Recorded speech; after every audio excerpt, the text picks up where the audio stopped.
Ya, Keramik. Mulia keramik. Mulia sejahtera. Denny Mulia Keramik. Ramaswari. Waktu dan tempat saya persilahkan. Shallallahu ala Nabi Muhammad. Tafadhol. Dan kopi berem nama.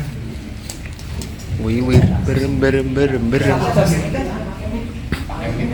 Kemik. Waalaikumsalam. Halo Bandung. Izinkan. Terakhiran biasa rasa kesimpulan. Buatan lah. Kesimpulan. Kesimpulan kehidupan. Kesimpulan seluruhnya bahwa Waalaikumsalam warahmatullahi wabarakatuh. Bismillah, alhamdulillah, asyhadu an la ilaha illallah wa asyhadu anna Muhammadan abduhu wa rasuluh. Ya, apa yang warga Allahumma shalli ala sayyidina Muhammad wa ala alihi wa sahbihi wa man ihtada bil huda ila yaumil qiyamah. Amma ba'du. Faqad qala Allah Ta'ala fi ayati al-karim, a'udzu billahi minasyaitonir rajim. Ya Yahya khudhil kitaba biquwwah wa ataina sabiyya. Sallallahu alaihi wa karim wa nahnu ala dzalika minasyahidin wa syakirin walhamdulillahi rabbil alamin. Yang saya hormati para alim ulama, para asatidz wal asatidah, wabil khusus sayyidina al-kiram, guru kita yakni Bapak Kiai Haji Raden Muhammad Hijalullah selaku pengasuh Pondok Pesantren Al-Taqwa Cikarang. Yang mudah-mudahan Allah sehatkan dohir dan batinnya, amin. Dilimpahkan harta benda dan milik rezekinya, amin. Dibarokahkan ilmu dan umurnya, amin. Serta dikabulkan segala hajat-hajatnya, amin. Amin.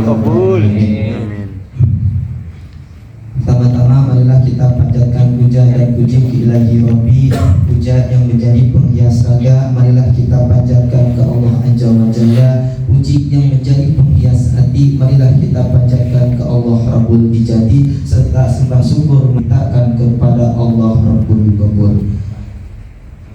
Salawat beserta salam tak lupa kita curah limpahkan serta kocorkan kepada baginda alam, manusia istimewa, manusia paling gagah di kota Mekah, paling indah di kota Madinah, yakni Habibana wa Nabiyana wa Maulana Kanjeng Nabi Muhammad sallallahu alaihi wasallam. Tak lupa kepada keluarganya, kerabat, kepada keluarganya, sahabat, tabi'in dan tabi'atnya, sampai kepada kita semua selaku umatnya mendapatkan syafaatul husna di mandana. Amin amin ya rabbal alamin.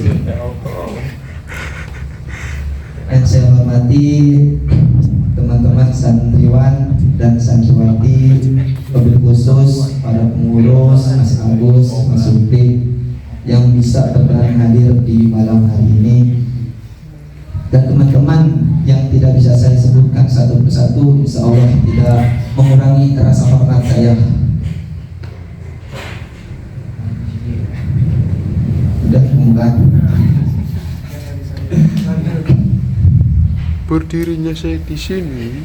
Saya ingin bercerita sedikit tentang kisah Nabi, walaupun ada yang lebih hebat dari saya tentang kisah Nabi, yaitu jin tadi kata Mbak Lila. Apa, Mas? Iya Pak. Saya akan bercerita tentang kisah Nabi Yahya alaihissalam. Nah, Nabi Yahya alaihissalam adalah anak dari Nabi Zakaria alaihissalam.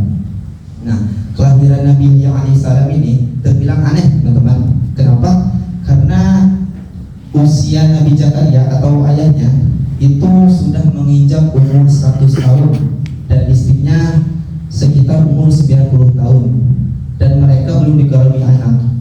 Nah, di sini bukan hanya Nabi Ibrahim saja yang sudah tua tapi belum punya anak, tapi Nabi Zakaria juga seperti itu. Nah, karena takdirnya dan ridhonya Allah, maka dikarunialah seorang anak yang bernama Yahya alaihissalam.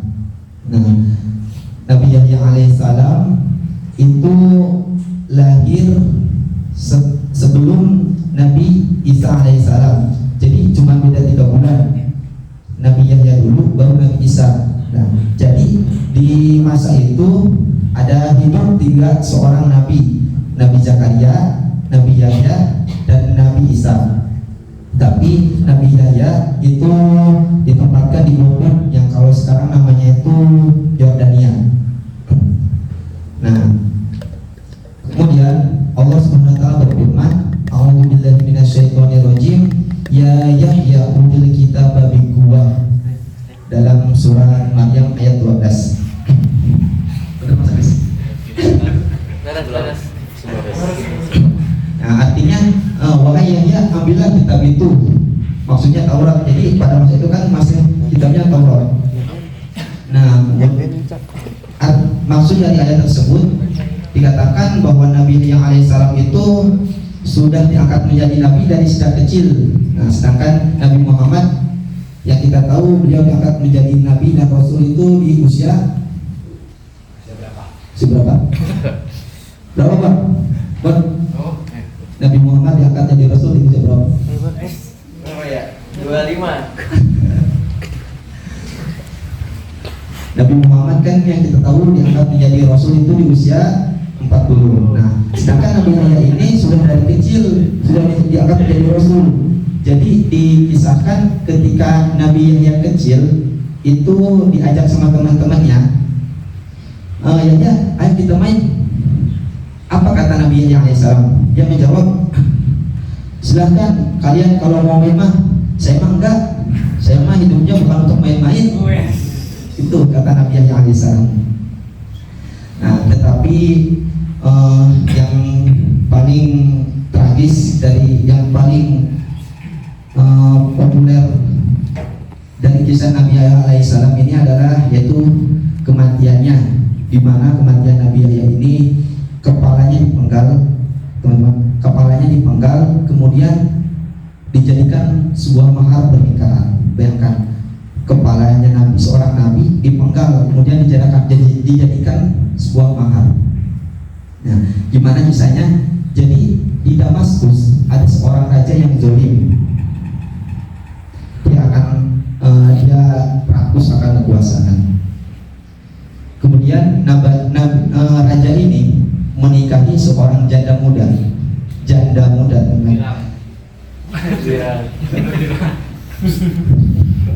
Nah, si janda muda ini sudah punya anak, anaknya masih kecil. Nah, dinikahilah oleh raja ini. Nah, kemudian tahun demi tahun si raja ini, nah yang tadi janda muda tadi kan lama-kelamaan jadi tua dong. Nah, di samping itu si anaknya udah mulai dewasa. Nah, ternyata si anaknya ini seorang wanita. Nah, kemudian usut demi usut si ibunya tadi mengasuh anaknya, anak tirinya, berarti anak tirinya si raja, buat menggoda yang si rajanya itu. Supaya apa? Supaya harta kekuasaan si raja jangan diambil oleh orang lain. Jadi biar anaknya juga merasakan, maksudnya si hartanya itu biar milik dia sama anaknya, jangan sampai ke orang lain. Nah, usut demi usut berita itu sampai kepada Nabi Yahya alaihissalam. Kemudian para warga atau para penduduk sekitar melaporkan kepada Nabi Yahya alaihissalam bahwa anak tirinya si raja ini berhubungan dengan si rajanya. Nah, Nabi Yahya memfatwakan atau berpendapat bahwa yang seperti itu haram.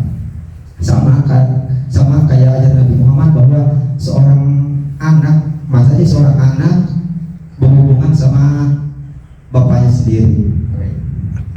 Nah, kemudian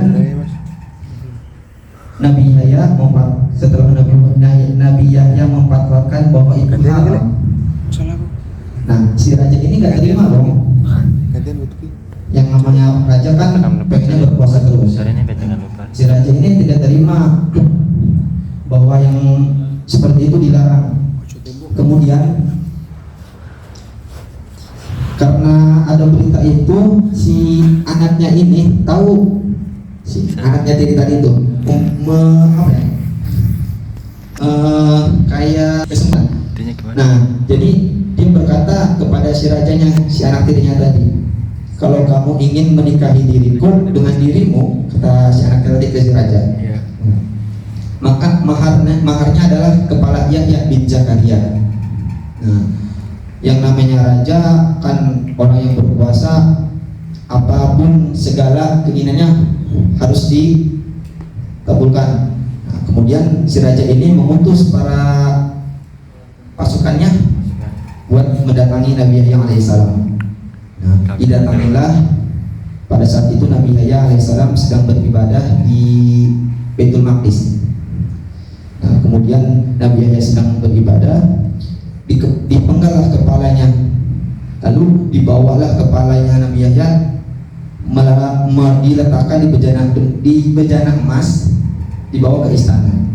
Kemudian di istana sudah ditunggu oleh istrinya, oleh anak tirinya, dan mereka pun berbahagia. Nah, tapi Allah Subhanahu wa taala berfirman, teman-teman, yang maksudnya Allah tuh tidak pernah sekali-kalinya mengingkari janjinya kepada rasul-rasulnya ataupun kepada nabi-nabinya. Maka Allah pada saat itu juga menimpakan ajab ke dalam di sana itu.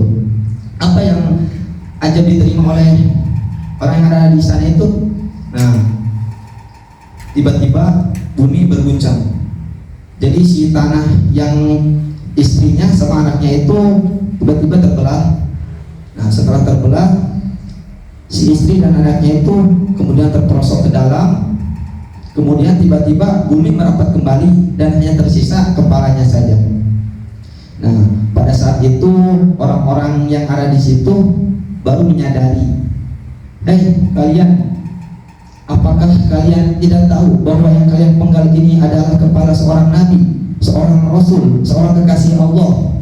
Maka sebagaimana kalian memenggal kepala seorang nabi, maka penggallah lagi anak dan istrinya ini.